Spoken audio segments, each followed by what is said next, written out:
I take back everything I said. Jagex is actually cooked. Let's watch it. War Thunder is today's sponsor. Good old War Jagex Thunder. held a tournament Keeping these where guys the winner up. would receive $10,000 as a prize. But when the tournament That's ended, big money. they couldn't decide who actually won. When they did pick a winner, everyone in the community was certain that he had cheated. I like how Jagex is falling into the category of companies that have tried to host tournaments for money and have just immediately regretted their decisions. This is the disaster of RuneScape's first Deadman Y'all remember what happened with Blizzard? Now, before we dive into the tournament itself, there's a little bit of backstory. In April of 2015, then product manager for old school RuneScape, Matt K, had an idea for a new game mode, which you might have guessed would be called Deadman mode. On Deadman mode worlds, you would completely start over as a fresh level. I think Deadman mode looks super interesting. There's a YouTuber right now doing a series about Deadman worlds, a really specific one. I can't remember what the whole deal is. Maybe it's like the last remaining Deadman world. I can't remember what the whole deal is, but I remember watching the first video about it and being like, this is really interesting to me.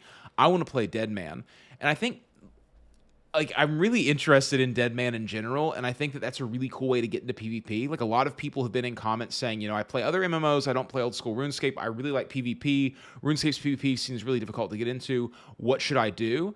And I think like seasonal Deadman modes are such an interesting way to get into PvP because it's at the beginning of the, you know, it's a brand new wipe. Everyone's starting over. You do need some knowledge about RuneScape beforehand, probably to have a really good edge on the competition. But in general, I think that's a really balanced way to get into PvP in this game. Level 3. It would be just like the main version of old school RuneScape, except PvP was on everywhere, including Everywhere, inside banks. There would be extremely high-level guards in some cities to defend players from being attacked and to keep scold players out. That just sounds fun to me. I can't help it. It just sounds cool that everywhere you go, you're not safe from other players. I avoid other players like the plague anyways. But nowhere was entirely safe. Most terrifying of all, if you died to another player, you'd lose everything. You'd respawn in Lumbridge with all your levels set back to 1, and your killer would receive a bank key, an item that would allow them to open your bank and take anything they wanted. That's actually super intense. All of your levels set back to 1. I didn't realize that at all. Pitched Deadman mode fairly casually on a Q&A live stream, not expecting much. But it was instantly a hit for both other staff members and the players watching the stream. When the team ran a straw poll asking viewers if they wanted to see Deadman become a real game mode, it got an astounding 95% yes vote. Mod Reach would start development. I think that as long as a game mode runs parallel to the actual game and it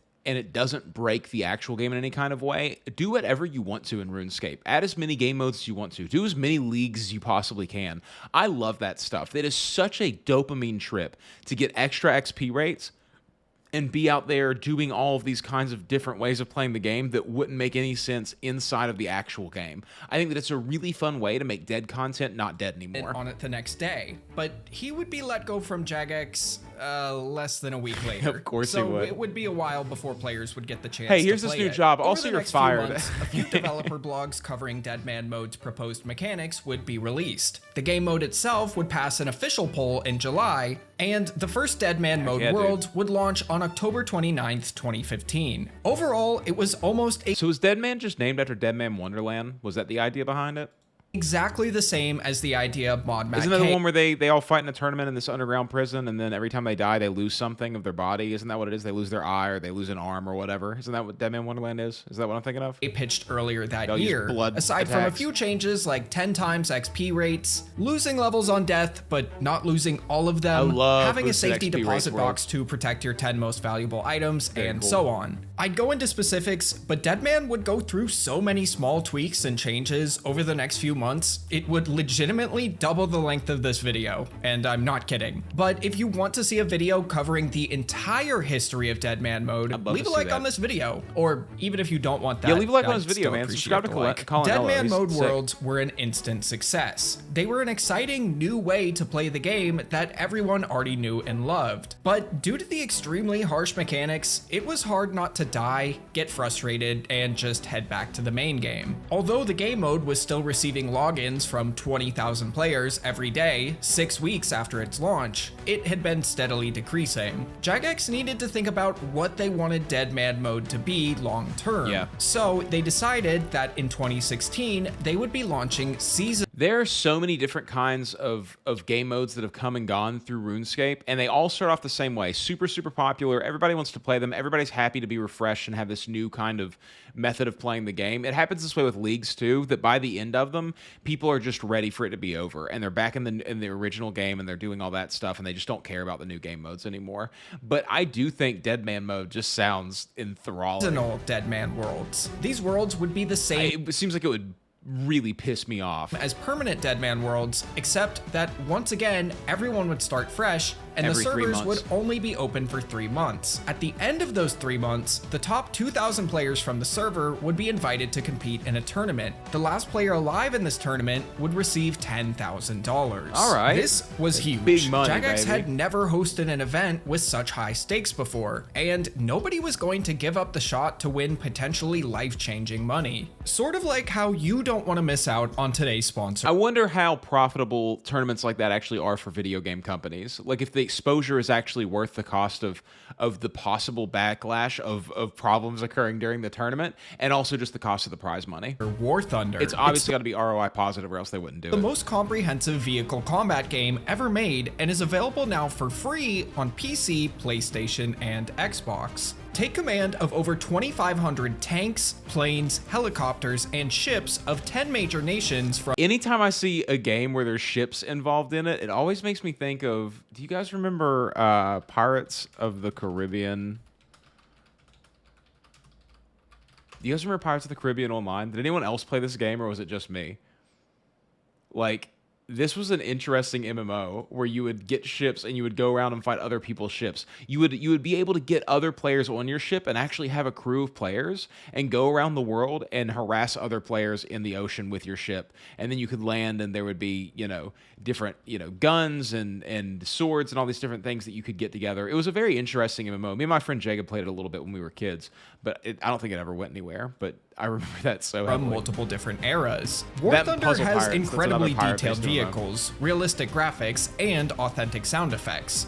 But if this is making you worried that you can't run it, the game is also heavily optimized. You'll get love a good impressive optimized visuals game. and high frame rates even on lower end machines. My favorite part is that you don't need any extra hardware either. Every vehicle in the game can be controlled with nothing but your mouse and keyboard or controller. Join a worldwide community of over 70 million players today. With an unmatched wealth of high-quality content, there's simply no game better suited for fans of military history. If you use my link in the description or pinned comment, I've met a lot of new people who are super into military history over the course of my life. I think that it's a different breed of gamer when you meet the people who are super into those strategy-based war games. Those are such interesting people to me. I've played some RTSs in my time, and I've also played some strategy RPGs before, like Fire Emblem and stuff like that, and Brigandine, which was a great tactical RPG. If you've never played Brigandine, you should go play Brigandine. I think that there's a remake of it now. But the people who are into like the military-based strategy games are a whole different breed of gamer for and sure. returning players that haven't played in 6 months will also receive a massive bonus pack across all platforms that includes multiple premium vehicles, the exclusive vehicle decorator Eagle of Valor, 100,000 Silver Lions, and 7 days of premium account time. Now, That's instead of launching a good, seasonal I guess. server right away, Jagex would just be inviting the top 2,000 players from the permanent Deadman worlds for this first tournament. On March 21st, the first tournament would launch, and later that week, on Saturday, Jagex would show the final hour live on Twitch at the biggest gaming festival in the UK, Insomnia 57. But how exactly do you encourage players to actually kill each other so there can be a winner? Couldn't someone just hide out in an obscure building, wait for everyone to kill each other, Yeah, and they win by definitely could. default? Well, to solve this problem, during the final hour of the tournament, deadly fog would spawn on the map. Excuse the comparison, but this fog was Fortnite more or style. less Fortnite storm mechanic. Although Fortnite wouldn't launch for over a year later, which Really? I guess makes old school RuneScape the original Fortnite? No, there were other. Were there other battle royales at that point? I think there were other battle royales. Like PUBG was already a thing. Does PUBG have a storm? I've never played PUBG.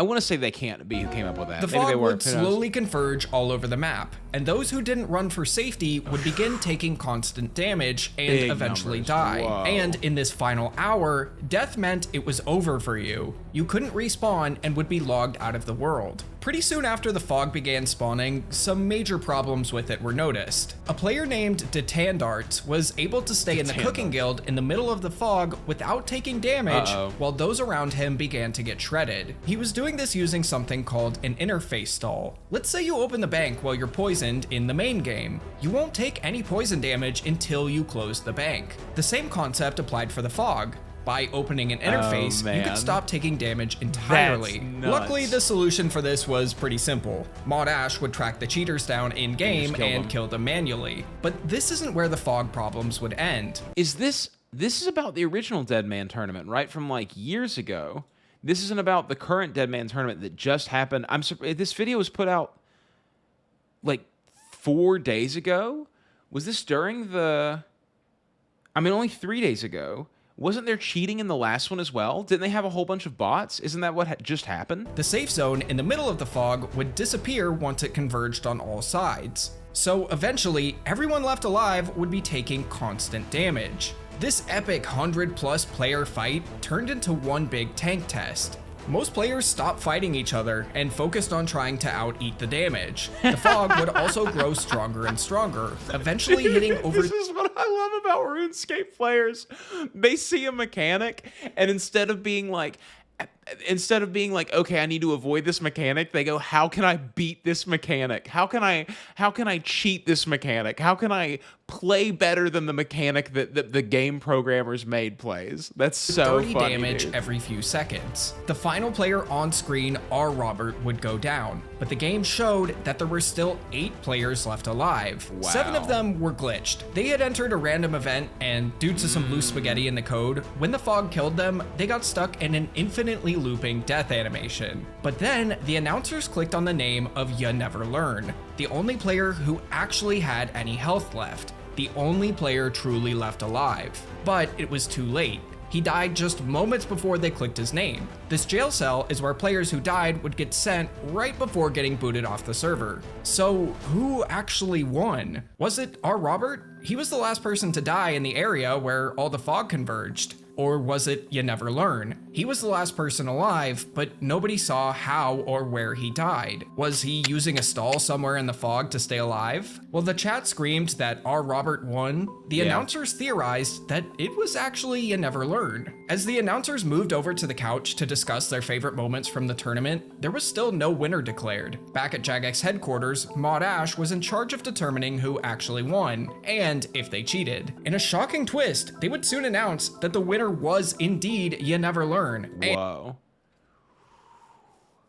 Man, why would you even put this on? Why would you even put yourself in this situation? I know that you're trying to drive engagement for your game, and that's a really cool thing to do, but like, it's just so dangerous.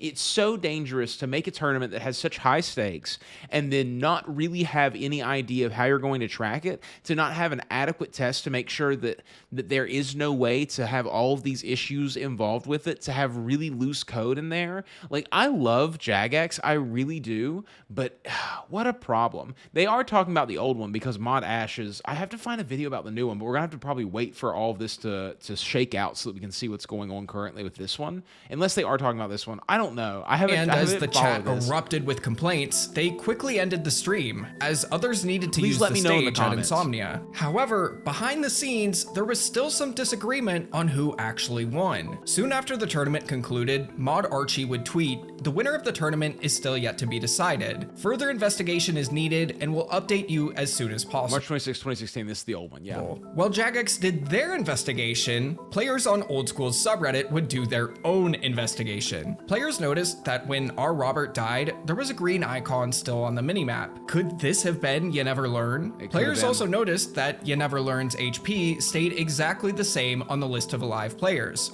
while others were dropping in health nearly every game tick. How could he stay at a constant 15 HP without stalling? Well, as soon as You Never Learn had learned he wasn't the winner anymore, he would claim that he was innocent. Stalling?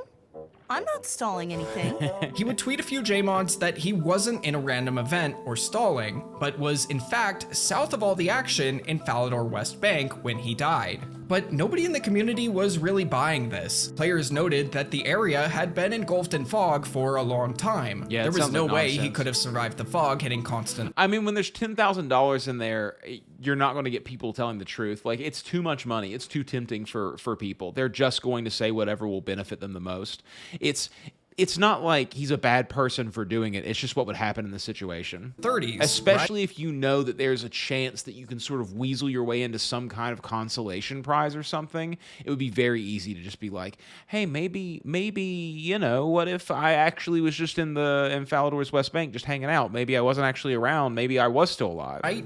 He also said he was in Falador West Bank, so if he had opened the bank to get more food, it would have stalled the fog, allowing him to be invincible until he closed the bank. All signs seem to point towards you never learn cheating. A few hours later, the day would end, and there was no update from Jagex on who actually won. The next day would pass too, and still nothing. So they just give it on to Robert? Monday, You Never Learn would take matters into his own hands.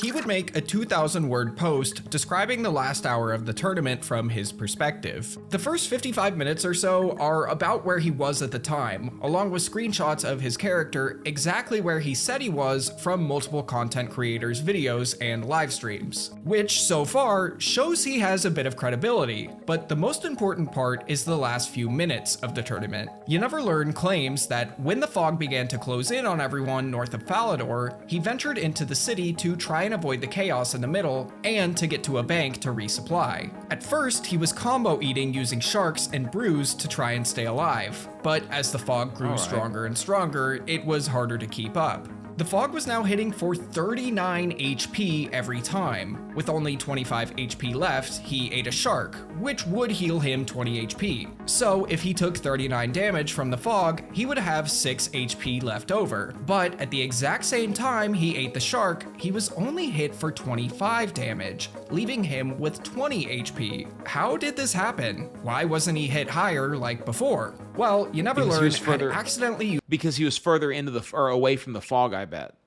used a strategy known as tick eating. Here's an example using this GIF from the old school RuneScape wiki. This character only has 1 health left and has an attack coming their way that will surely kill them. But at the last second, they eat a shark. So what happens is that Okay, so for any people who watch this video that are not super experienced veteran players, this is the kind of thing that I'm telling you about whenever I'm talking about how complex this game is, how it's you against the code, figuring out little things that make the game more possible to be done in these interesting ways. There are people breaking this game all of the time, and the game is evolving to make sure that those mechanics that are being used are necessary later on in the game. Stuff like this blows my mind every time I hear about it. in the same game tick. The player takes lethal damage, putting them at 0 HP, and then the shark that they just ate brings them up to 20 HP. This is exactly what happened to You Never Learn. The fog only dealt 25 damage instead of 39 because he only had 25 health left. So he loses 25 HP to the fog, He goes eats to the same 0, tick, and then the he's right shark at heals 20. him up to 20. Tick eating is really weird, so if you don't fully get it, that's okay. For one game tick, you're both technically dead and alive at the same time. Now, those of you who don't play RuneScape may think this sounds really cheaty, like he's abusing a bug, and he is. Yeah, totally. But it's a bug that Jagex allows. Yeah. Tick eating has existed since the creation of RuneScape 2, and has long been accepted as an actual game mechanic. How It is the bizarre. prime example of that game development. This is why I think it's really hard to have a tournament like this from Jagex's perspective, because they have all of these really loosey-goosey kind of things going on inside of their game. So it's really complicated to say what is cheating and what isn't cheating when the entire foundation of the game is built upon breaking mechanics that are in the game by using your own skill. So whenever you say that someone's cheating by doing something, it's like, are they cheating or are they just playing the RuneScape that you've given us to play? meme. It's not a bug, it's a feature. After tick eating the fog a few times, he would run out of sharks and would have to use Saradomin Brews, which at his level would heal him to 15 health every time. This is why his health wasn't changing when everyone else's was. You Never Learn would continue to tick eat as he walked to the bank and died just 2 steps from a booth as he ran out of food. Luckily for him, our Robert had died just moments earlier, meaning that You Never Learn was in fact the last legitimate player alive. According to this story, he used no exploits or stalling to achieve the win. Now, it's a nice story and Yeah, it's like, are we believing it or not, though? technically possible, but at the time, Jagex still had not announced who the winner was. Really? Well, Mod Kieran would comment on You Never Learn's post soon after to give us some clarification. Kieran had spent the previous day investigating You Never Learn's final few minutes and confirmed that he was indeed telling the truth. You Never Learn was the actual winner of the tournament. The reason Jagex had yet to post an official statement was because, quote, yesterday and today are national holidays in the UK. So the team has not been back together yet and will be in the office tomorrow when an official announcement can be made. But what about that green dot on the minimap? Well, Mod Ash would later confirm that that was actually him, which makes sense. It would be pretty odd for the tournament announcers to have someone who was then a random player added as a friend, unless... The morning after Kieran's response, Jagex would make an official post confirming that You Never Learn was indeed the winner of the first ever Deadman mode tournament, and he would be receiving the $10,000 prize. RuneScape's first ever Deadman tournament. If you win, you win. That's just what it comes down to. You know, it's hard for me to feel negatively about that, even though he was playing it in a completely different way, because RuneScape is a thinking game, and a lot of people are going to be out here in the stew just trying to get through it and trying to fight and trying to do PK, but I think the smartest players in RuneScape are the ones who can circumvent things in order to make their lives easier, in order to play the game the way that they want to. Being over there, You Never Learn, tick eating on every single tick is a huge skill thing. I mean, it would be very, very difficult to keep that up long enough to outlast everyone else, and he did it. So fair enough. Tournament was a near disaster, but it makes sense. Trying to do something this unique on 15-year-old hardware was bound to have its issues, and even League of Legends' first few tournaments were pretty awful. I'm just glad that Jagex didn't give up after just one tournament, because boy do the next few get spicy. Thanks again to War Thunder for sponsoring. I'm so excited to learn more about these tournaments, and I can't wait to learn about the one that's been going on lately. I know that one just ended a few days ago, and there were a lot of bots involved from Rot, I think, was the clan that was theorized to be behind it. So I'm excited to see what all's going on with that, and I'm gonna have to look into that over the next couple of days. But it's a pretty juicy story for sure. I like Colinello's content. I think this is really interesting. This is the kind of content about RuneScape that I enjoy reacting to. So good job, Colinello. Give him a sub, like his video. And yeah, guys. Oh, also, by the way, I have a Reddit now. If anybody wants to join that Reddit, I should have said that at the beginning of this video, but I'm stupid and didn't do it. So I have a Reddit now. It'll be in the links underneath the video. So go there and click on it and join the Reddit and suggest me videos to watch and suggest me things that you want me to or want to see me do and have discussions with each other and do all that stuff. Anyways, see you guys in the next one. Peace.